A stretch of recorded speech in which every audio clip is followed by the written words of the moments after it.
Today we're going to take a look at something called the ACT model. The ACT model is something that I use in sessions all the time.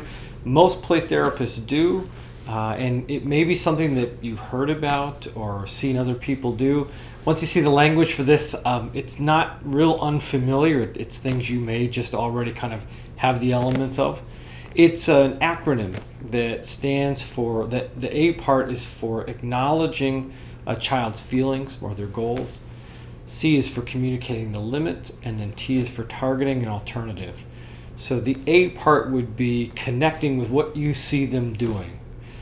Boy, you look mad. And then C would be communicating the limit.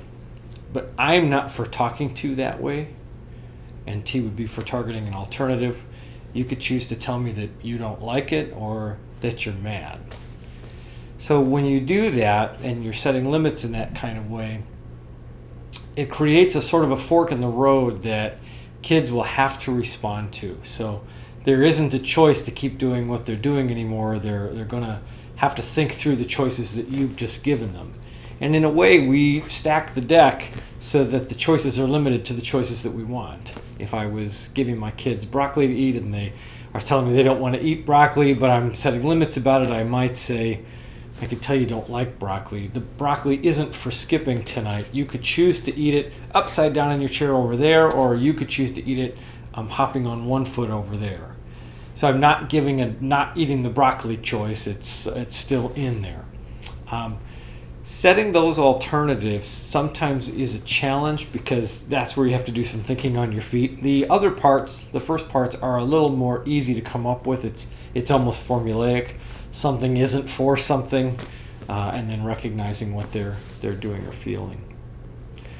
I think for myself, one of the places that I would ever go wrong when I first started using this is I would tend to think of making the alternatives kind of intense, or I was used to parenting with my intensity.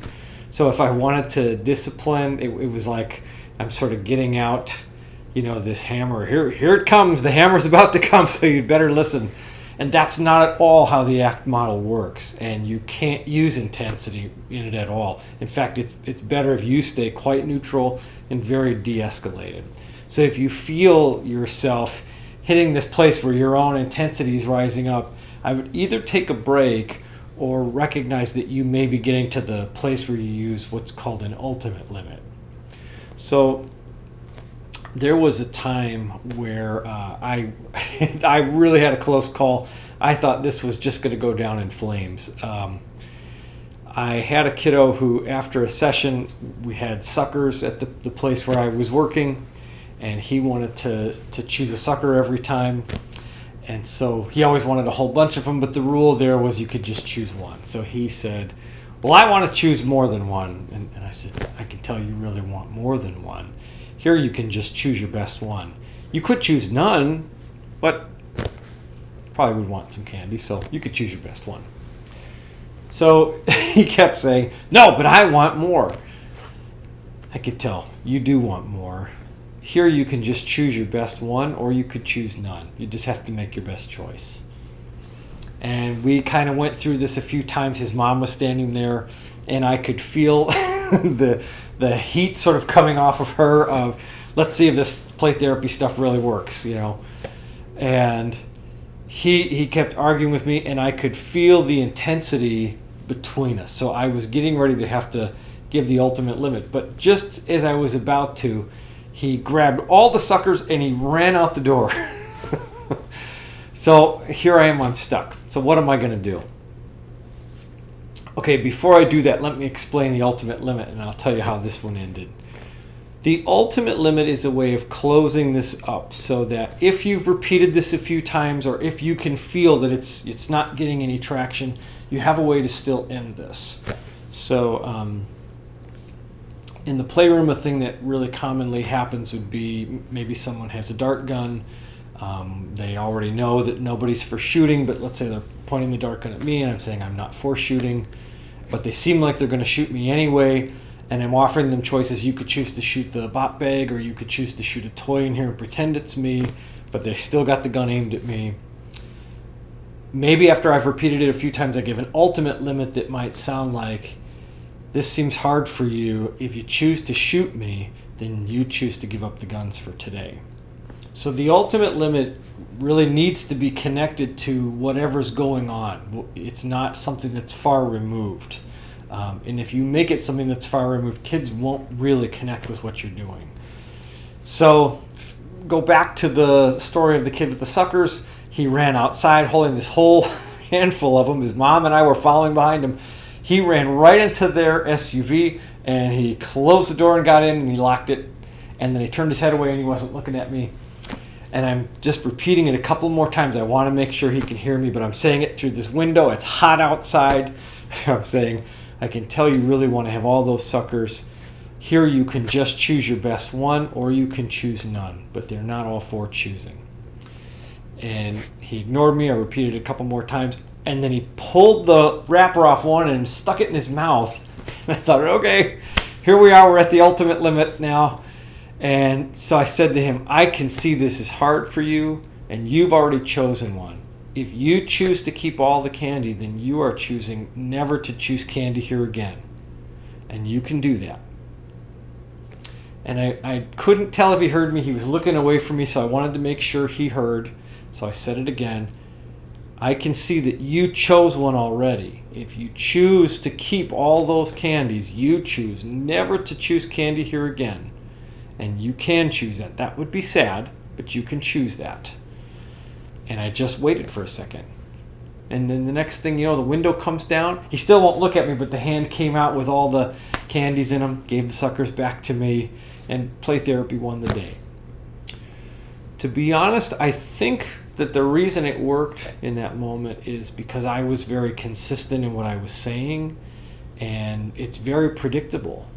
And especially when kids are very defiant or they're testing you, they really need a sequence that is predictable so their own anxiety doesn't key up, they don't escalate.